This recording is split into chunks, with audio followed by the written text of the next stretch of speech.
Well, good morning, everyone. Thank you very much. Thank you for the invitation from the Porto Academy committee, Rodrigo and Amelia. I would like to dedicate, in a way, this lecture to this great relationship that we have at the office with Porto since, I think, 4 years now. We have a very strong connection because we got Rita, that is here, and another two guys working at the office. They're from Portugal. And in a way, it's a great connection that I feel that I have with the city and with the knowledge of the Portuguese architecture. So in a way, I want to thank these incredible people that are doing all of this with us, and to celebrate this connection with these new friends that I have now in Porto. And saying that, I feel that I need to explain where I came from, or where is my practice coming from.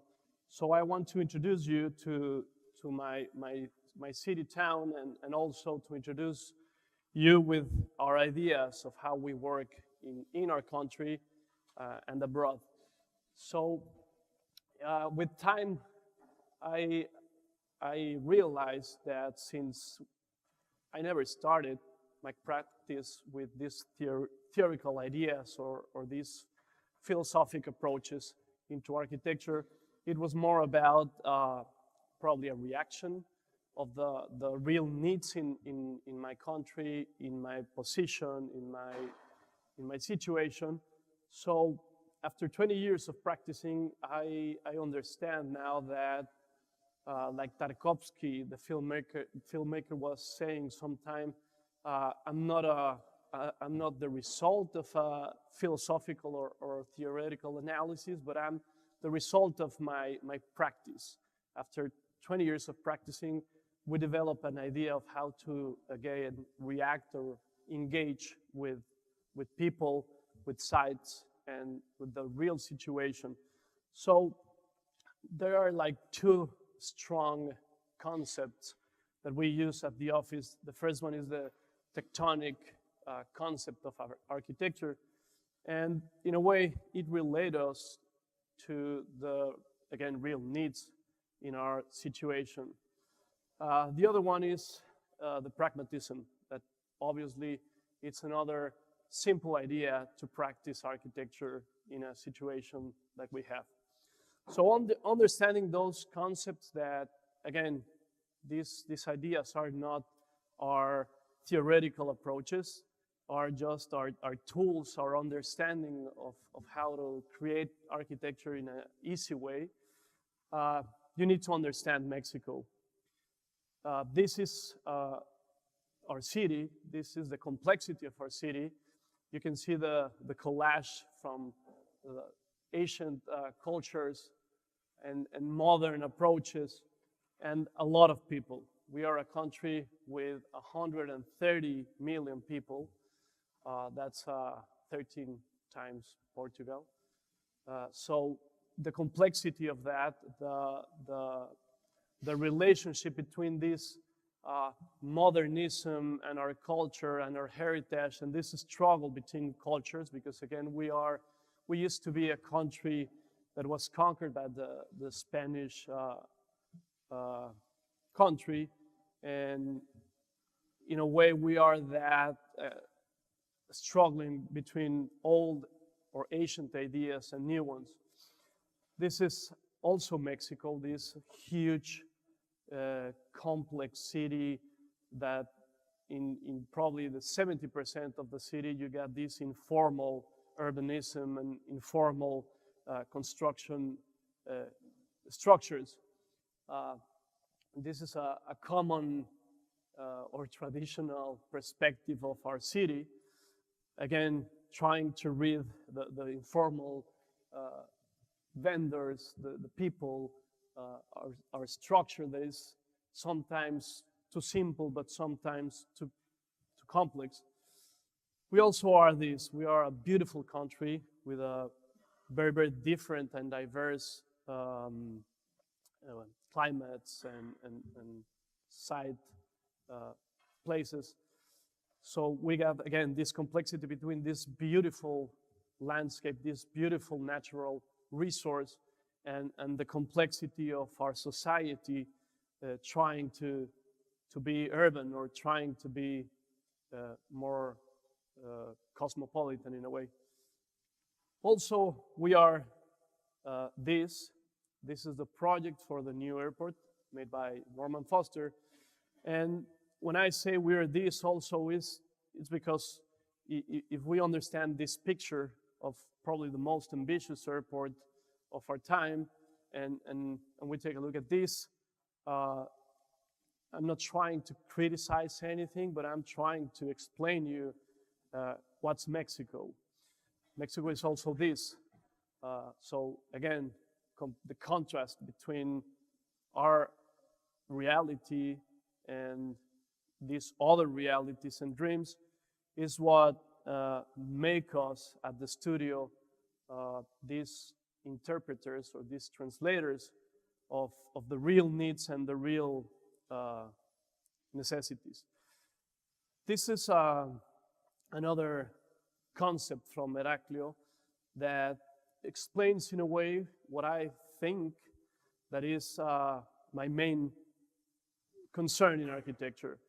And with this sketch, I can relate, this concept and this idea, because in a way, I think that architecture is this cortex between our ground and the above. And Mexican culture is also about that. It's about the demons from the ground and the goddess from the sky, the conquerors and our roots. We are, again, this compact cortex that lives between these two worlds.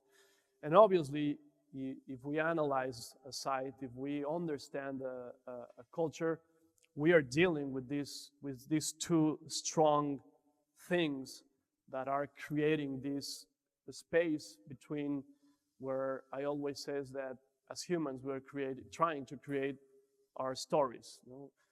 I always say with my clients that I understand them because I imagine their needs, their dreams, their hopes to create spaces for them.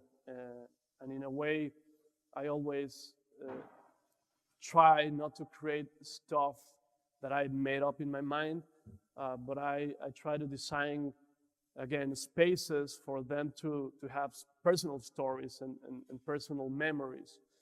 So understanding that, I'm going to show some projects that are intended to explain that complexity and that variety that we have in the office.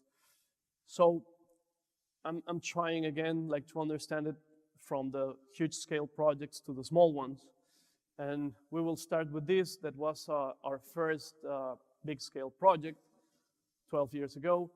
And it was a project intended to understand the commute between public transportation as buses, taxis, and those kind of car transportation to the subway station. Probably like in other cities in the world, Mexico City, it's not a big city. It's just, well, yes, it is a big city, but when we talk about the city, we talk about 24 million people. But the city per se, the political constitution of the city, it's just about 8 million. So we say that these 8 million people sleep in the city, but we have another 11 millions that are not sleeping in the city, but they are commuting every day to the city and they are using the city. So the complexity of this commute, this pilgrimage, is something that we are trying to solve, creating not hubs but spaces for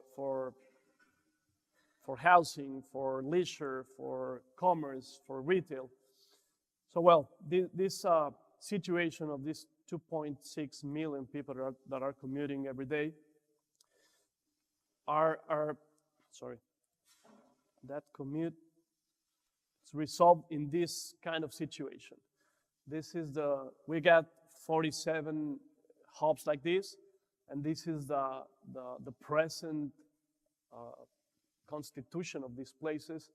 So we were invited to understand, again, the urban concept of these buildings, and obviously with a very, very tight budget, we were invited to resolve a huge building that is public, but with a private investment.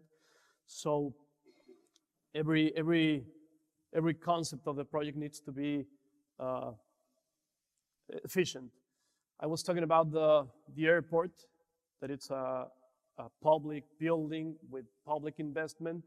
And when you're in that world, there's no need to think about money because a country got a lot of money. But when you're thinking on a public building that it's funded by the private sector, you need to be very responsible with investment. So we started understanding these projects as tectonic structures. This project was developed in the middle of the 2008 crisis.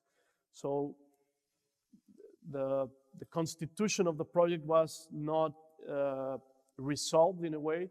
Our client was struggling finding other clients, other tenants. So we designed a project that it was intended to decrease or to increase size with time, with the resolving phase of the tenants, without how do you say, compromising architecture. At that time, I discovered a thing. When I was a student, I was always designing sometimes objects, and professors, but later clients were trying to ask me for other things.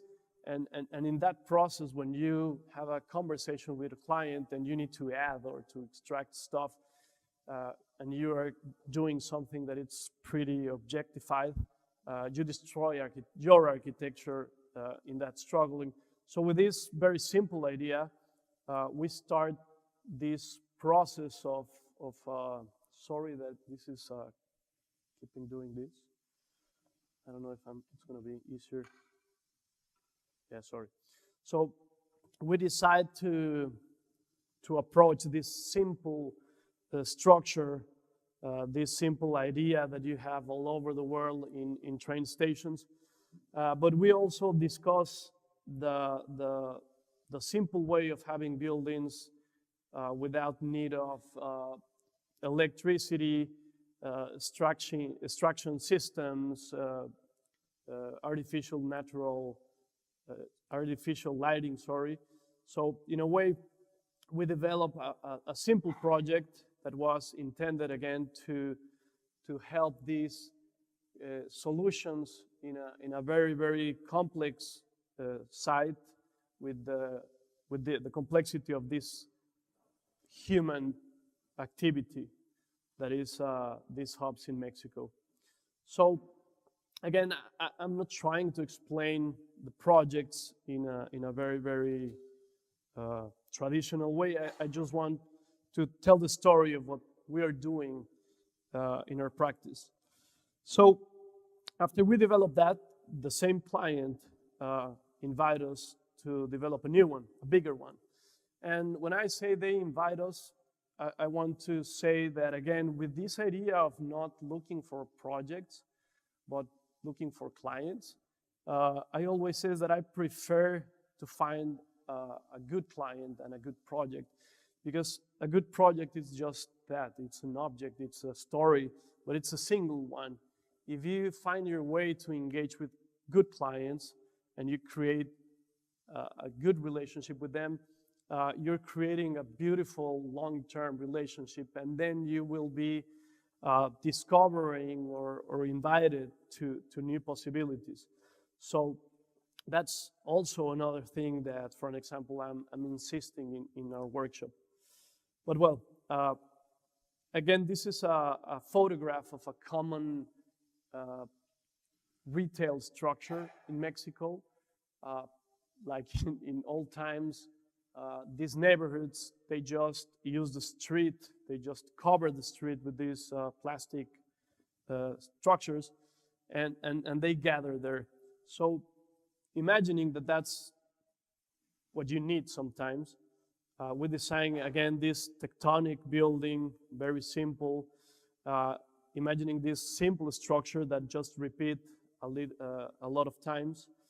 And also, I want to say that sometimes in countries like in Mexico, if you don't act smart on how do you design, you will be in this struggle in between architect, builder, owner, and people involved in the construction. And sometimes projects are the result of that complex situation. So we try to design very simple buildings that are intended to be built by Mexican people or local people in order to avoid that kind of problems that sometimes end up in the elimination of elements or elimination of materials. I got a lot of friends in Mexico that they are always complaining about how the clients or the builders are changing their projects. And I think that that's a common and obvious thing. If you get a client that finds a better way, easiest way, a cheaper way to do things, it's hard to convince them to do it in another way. So we also try to understand that situation, and we try to think that we are not this kind of hard architects that are discussing everything. So in a way, we can resolve projects from the distance without the problem of this whole struggling inside construction sites. So now I want to talk about a small project in the historical center of Mexico, because I think that it's very, very important to understand, again, site, culture, society, community, heritage, and in a way the pre-existence of things, for me, it's very important. And sometimes you can see the pre-existence of a structure like this one, but also you can understand the pre-existence of light, of other things that are not that tangible, but that are important. So in a way, in the office, when we have this kind of disconnected commissions, and when I say disconnected, if you change from a subway station to a restoration of a small building, sometimes that can be a disconnection in a line of thinking. But I think that these projects are like exercises for us to, again, understand how we need to deal with cities, with the heritage of the cities. So for an example, in this case, we decided to do something, again, very, very tectonic, very simple, but also very subtle.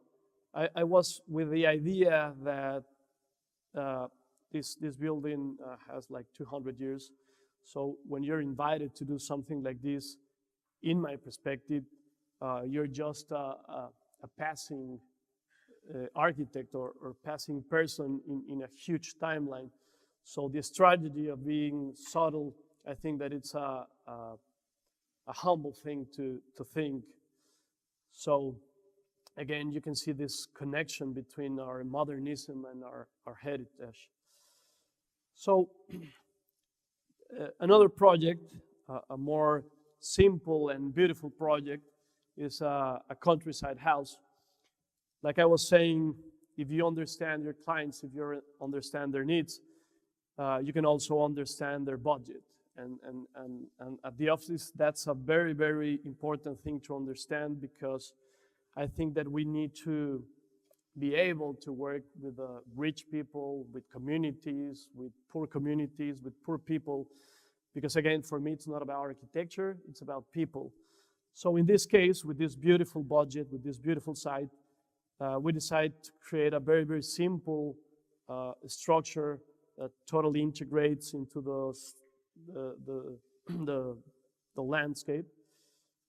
And with the idea of again, creating a house that it's built in the middle of nowhere, with probably simple local people building it, and understanding that the importance of the gesture is the disappearing of the architecture, the relationship with again, not ideas or statements, just the simple gesture of being part of something, or not to impose something on site.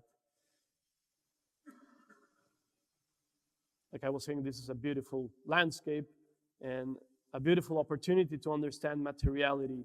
That is also something that I always like to understand, because I hate this idea of globalized architecture, where sometimes you don't know if you're in Berlin, or if you're in London, or you're in Mexico.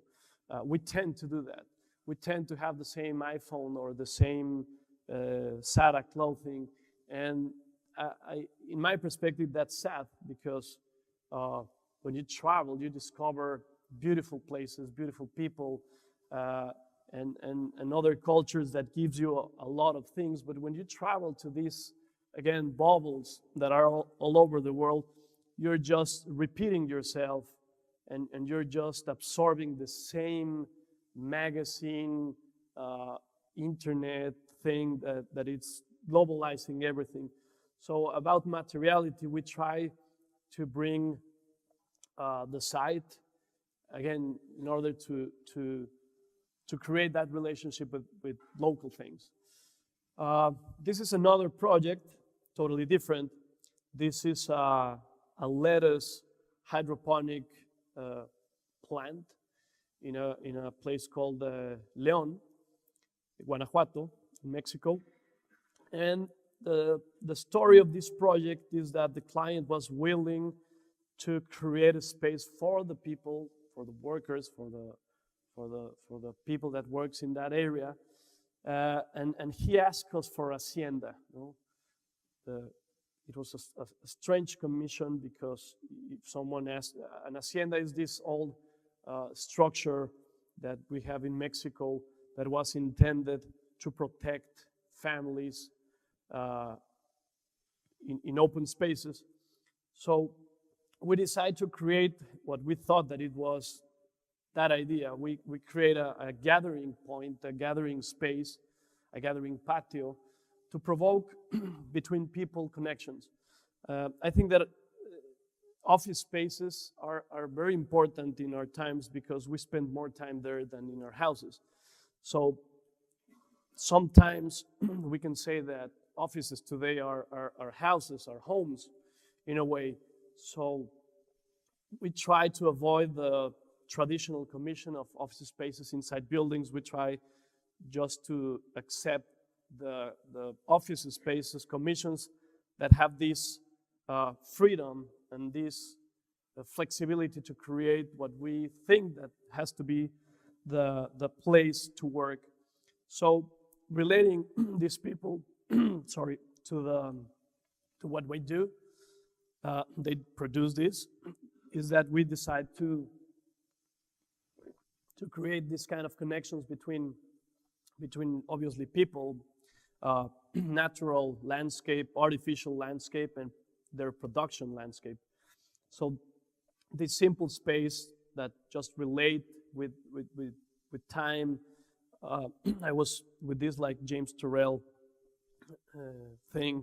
I was trying to get them the most basic understanding of time.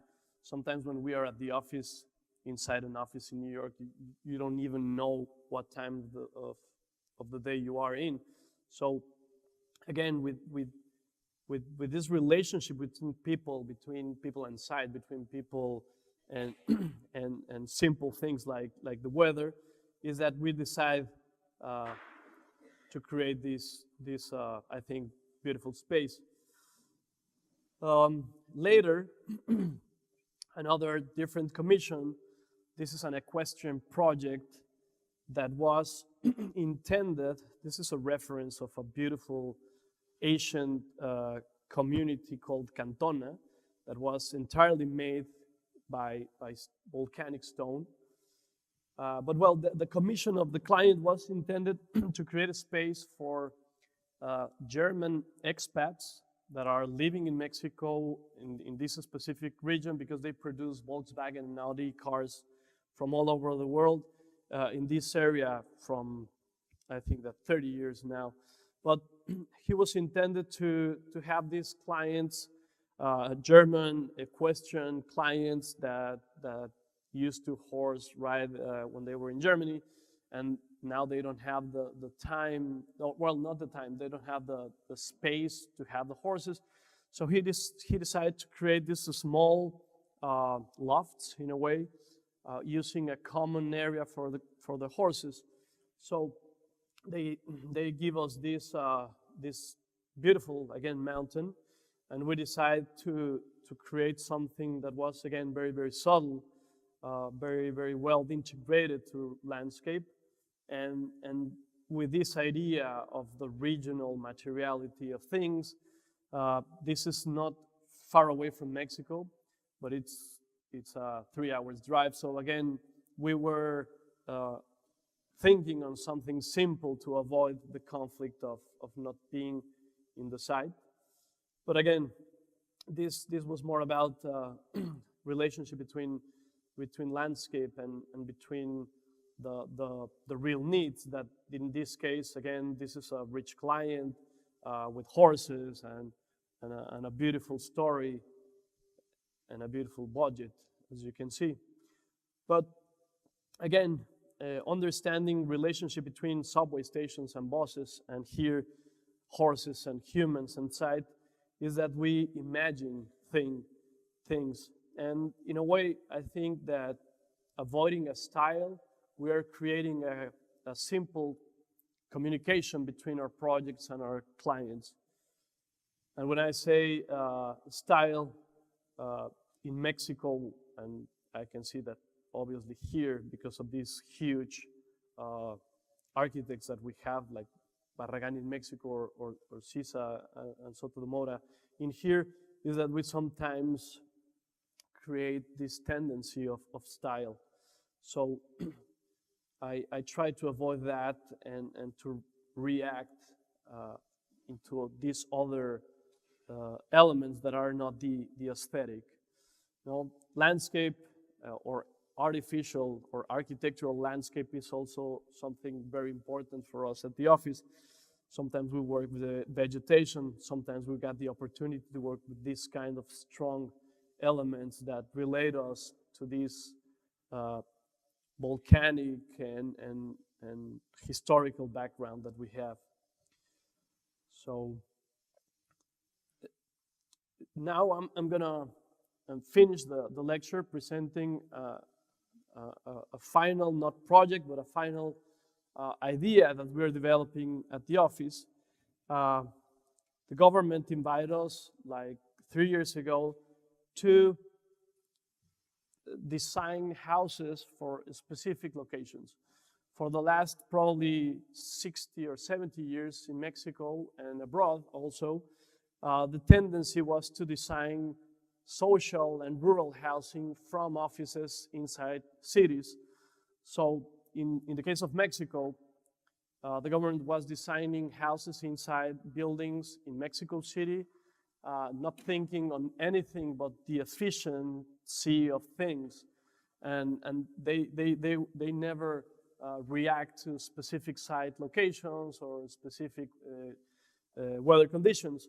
And that can be very, very tricky in a place like Mexico, because we have almost every weather that you can have in the world. We got desert, we got mountain, we got beach, we got tropical places. We got almost everything. We don't have a lot of snow because we don't have water during the winter, but sometimes we have snow, and we have that kind of low temperature places. But Well, saying that, the government decided, the young part of the government decided to create this new idea, and they bring 96 architects from Mexico, but also abroad, with the idea of having these 32 states that we have and 3 different locations inside every state. So we end up designing 96 totally different houses, understanding again culture, climate, geological situations. And sorry that I jump into this picture, but this was the old picture that we were watching at the beginning that explains this generic and sometimes obvious development. And when I say obvious, is because I understand that when you are in the government and you get a huge necessity, you tend to act in a big scale. And these projects that we are doing are not intended to be produced in big scale. If these projects are repeated, it will create the same thing. So what we are trying to do with these projects, and this is the theme of my workshop here at Porto, is that we need to give the opportunity to everyone to have this personal relationship with their site, with their culture, and with an architect. So I think that this is, again, not about solving the social housing projects. This is about our personal idea of engage in a personal way with people. So this is the I think 20% situation of the houses in Mexico, self-constructed, obviously, sometimes constructed with trash, with residues of our society. And for an example, this is a governmental program. They decide to create this single mother program and give them a house. And this is what they think is a house. It's a concrete box without windows or whatever. It's what we call a warehouse. But again, I'm not trying to criticize that. I'm just trying to explain the real situation and our understanding of things. So this beautiful abstract box, it's intended to be anywhere, everywhere, for everyone. So when you engage with families, when you engage with the real structure of the families, it's a totally different thing. Another important thing that we're discussing here in Porto, and I think that it's a very important exercise, is that when we imagine a family, we imagine the traditional structure of a family. We say a couple and the kids. And with the migration problems in Mexico from probably a lot of decades ago, the family structure has been changing a lot. And now we have in-laws living with children. We're having grandparents living with children. There are a lot of new complex situations in the family structures. And we, again, are tending to design spaces for this ideal family, and we are creating pathological or psychological problems inside these spaces because we are mixing not real families, we are mixing, again, grandparents with grandkids and stuff, different structures that are creating a lot of, again, problems. Incest, for an example. So we decide to create this personal relationship with real families or real group of people. In this case, we're talking about young people that are living in the jungle in Palenque, Chiapas. They live in a place in the middle of the jungle producing latex that is intended to use for condoms and underwear. And their families are in other places. So this is a group of guys living by themselves. So again, it's a total different structure. This is more a traditional family, a guy with 2 kids. And again, when you're talking about these people that doesn't have probably the education or the background to understand what something that for us it's pretty common as local materials, local eco techniques and all that stuff, is that we try to get them understand their heritage as a huge value, the eco techniques from the ancient structures. So with the earthquake that we had almost a year ago, the government again helped the community in a very, very fast way. And the fastest way was to destroy everything and rebuild the stuff. So we changed from this adobe and stone beautiful houses to the generic of our present, that is this. So again, we're trying to get all that background and to create beautiful houses for these people. Because again, if you imagine people living in a space, understanding site, understanding climate, understanding a lot of things, but knowing that they don't have the economical capacity, that's not a reason to create ugly spaces or ugly environments. If we want to change human behavior, or if we want to give them the most basic idea of having a happy life, we need to create happy places in a way.